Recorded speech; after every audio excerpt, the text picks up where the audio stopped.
দণ্ডবোধ রাজবংশী চুমকিস কিচেনত তোমরাগুলা সগাকে স্বাগত। আবারও চলে আসলাম নয়া একটা রেসিপি নিয়ে। তো আজকে আমি তোমরাগুলার নগর শেয়ার করিম জলপইয়ের আচার রেসিপি। একদম ঘরোয়াভাবে এই রেসিপিটা তোমরালার নগর শেয়ার করিম জলপইয়ের আচার। এটি মুই হাফ কিলো জলপই নিছুম।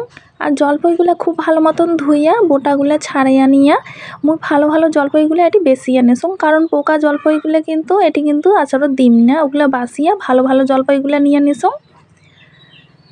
তো জলপইগুলো যেহেতু আস্তায় মুই আচার বানাম, অর্থাৎ গোটালে মুই আচার বানাম, তাই জলপইয়ের গাওগুলো এমন করিয়া দাগ দাগ করিয়া কাটি দিবা নাকছুম। তো জলপইয়ের গাওগুলো মুই এমন করিয়া কাটি দিবা নাকছুম। তো সবগুলো জলপই কিন্তু এমন করিয়া কাটিয়ে নিছুম। জলপইয়ের গাওগুলা চিরচির করে এমন করিয়া কাটিয়ে নিছুম 4-5টা। এমন করে কাটিয়ে নিলে কি হয়, মশলাগুলো জলপইয়ের গাওত খুব ভালো মতন লাগে আচারের, আর আচারটাও খুব ভালো লাগে খাইতে। তো এমন করে সবগুলো কাটিয়ে নিছুম। তো এটি মই উখা লাগাইয়া কড়াই বসিয়ে দিছুম, জলটা হালকা গরম করে নিয়ে এটি মই প্রথমে জলপইগুলো দিয়ে দিলাম। এলা ঢাকা দিয়ে কিছুক্ষণের জন্য সিদ্ধ করে নিম। তো বেশিক্ষণ সময় লাগে না, অল্পক্ষণ ভাপে নিলে হয়ে যায়।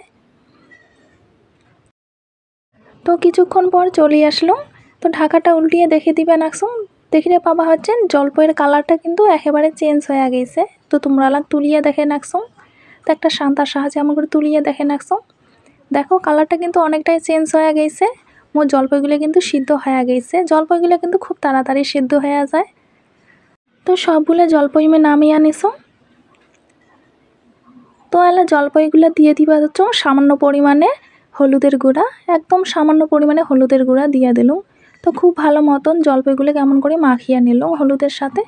হলুদ দিলে কি হয় যে আচার বানাবো, আচার হচ্ছে কোনো সময় পোকা বা ব্যাকটেরিয়া ধরে, সেটা কিন্তু ধরে না, তাই অবশ্যই হলুদ দিয়ে এমন করে মাখাবেন। বেশি না হয় সামান্য পরিমাণে হলুদ দিয়ে সবগুলা জলপই এমন করিয়ে মাখিয়ে নেওয়ার পর এলামই রৌদ্র শুকিয়ে দিম 2 দিনের জন্যে। অনেকেই আছে পরবর্তীতে মশলা অ্যাড করার সময় হলুদ ব্যবহার করে, আর মুই কম এমন করে হলুদ ব্যবহার করবেন, না হলে কিন্তু আচারে কিন্তু হলুদের গন্ধটা থাকেই যাবে, তাই এমন করিয়ে দিয়ে দিবেন।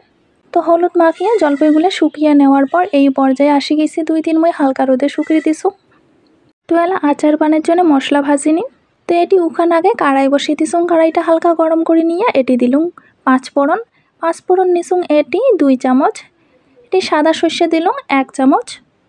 এলা মই হালকা আছে মশলাগুলো ভাজিয়ে নিম। তো এটি মই সর্ষে নিছুম 1 চামচ আর 5 ফোড়ন নিছুম 2 চামচ বড় চামচে। তো 5 ফোড়ন 2 চামচ নিছুম, কারণ 5 ফোড়নে অনেকগুলো মশলা অ্যাড করা থাকে, কালো জিরা থেকে শুরু করিয়া জিরা এবং কি মৌরি মেথি এগুলো অ্যাড করা থাকে, তাই আমি 2 চামচ নিছুম।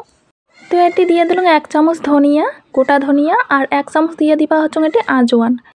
তো আজওয়ানটা দেওয়া হয়েছে কারণ অনেকগুলো যেহেতু মশলা অ্যাড করা আছে, তাই কিন্তু হজম শক্তির কাজ করবে এই আজওয়ানটা। তো আজওয়ান দিয়ে খুব ভালো মতন করে ভাজিয়ে নিলাম। প্রথমে 2টা মশলা ভাজিয়ে নিলাম, কারণ ওগুলো মোটা মশলা ছিল। আর ধনিয়া আজওয়ান কিন্তু খুব তাড়াতাড়ি ভাজা হয়, এর জন্য পরে অ্যাড করে দিলাম। তো ভাজা হয়ে গেছে, এলা নামিয়ে আনিম। তো নামিয়ে নেওয়ার পর দেখিতে পাওয়া হচ্ছে মশলাগুলো হালকা মতন ভাজিয়ে নিছুম, কোনোটাও কিন্তু পোড়া যায় নাই।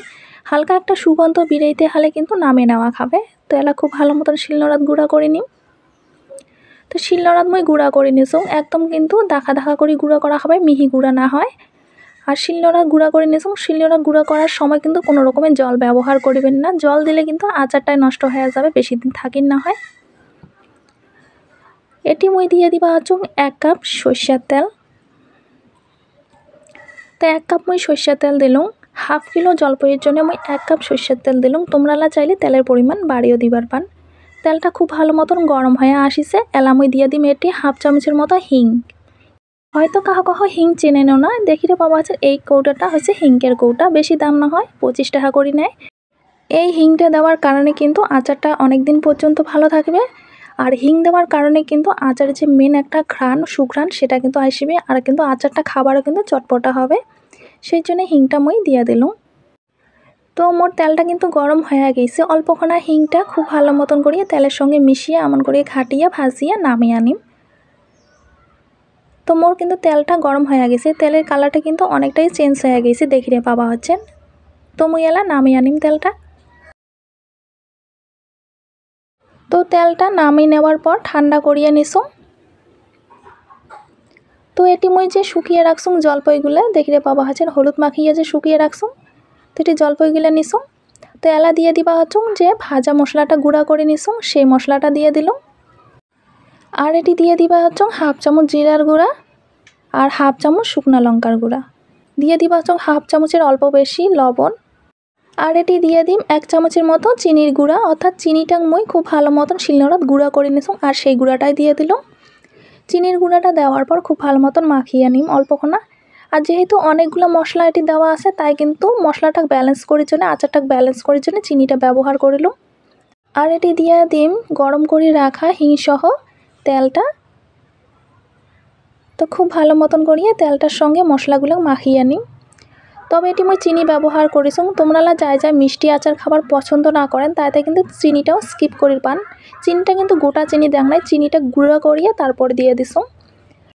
তো মই আচারটা ব্যালেন্স করার জন্যে আর সুস্বাদু করার জন্যে মই কিন্তু চিনিটা ব্যবহার করছি। এতে করে কিন্তু আচারটা বেশ ভালো লাগে খাবার, টক ঝাল মিষ্টি একটা আচার তৈরি হয়। তাই মই চিনিটা ব্যবহার করিলাম। আর যাই মিষ্টি খাবার পছন্দ না করেন তাই কিন্তু চিনিটা স্কিপ করে পান, চিনিটা নাও দিবার পান। তোমার খুব ভালো মতন মাখা হয়ে গেছে। এলা আমি শেষ পর্যায়ে দিলাম ভিনিগার। যদি তোমার বাড়িতে যদি ভিনিগার নাও থাকে তাহলে এটি 2 চামচের মতো লেবুর রস দিয়ে দিবেন। এতে করে আচারটা অনেক দিন পর্যন্ত ভালো থাকবে। আচারটা ভালো রাখার জন্য ভিনিগার দেওয়া। তো মোর আচারটা খুব ভালো মতন মাখিয়ে অল্পক্ষণ রইদ শুকিয়ে দিছুং। এতে করে কি হয়, আচারের যে মশলাগুলা খুব ভালো মতন কিন্তু জলপাইয়ের গাত লাগি যায়। এতে করে কিন্তু আচারটা বেশ টেস্টি হয়। সেই জন্য মই রইদ রাখি দিছুং কিছুক্ষণের জন্য। দেখতে পাওয়া হচ্ছে কতটা পরিমাণে তেল আর মশলা ছিল। এলা কিন্তু অল্পক্ষণা হয়ে আসিছে, কারণ সবগুলো জলপাইয়ের গাঁত কিন্তু অ্যাবজর্ব হয়ে গেছে। তো এই আচারটা 1 বছর পর্যন্ত কিন্তু সংরক্ষণ করিয়া রাখিয়া খাবার পাবেন। একটা কাচের বয়ামত এমন করে বানিয়ে ভরিয়া রাখিবেন, 1 বছর পর্যন্ত ভালো থাকিবে। তো আশা করো রেসিপিটা তোমরা ভাল লাগে থাকলে অবশ্যই লাইক কমেন্ট শেয়ার করবেন। আর মোর চ্যানেলটা একেবারে নতুন, তাই চ্যানেলটা অবশ্যই সাবস্ক্রাইব করে রাখবেন নিত্য নতুন রেসিপি দেখার জন্য। তো আসিম পরবর্তীতে অন্য কোনো রেসিপি নিয়ে। সুস্থ থাকবেন, ভালো থাকবেন।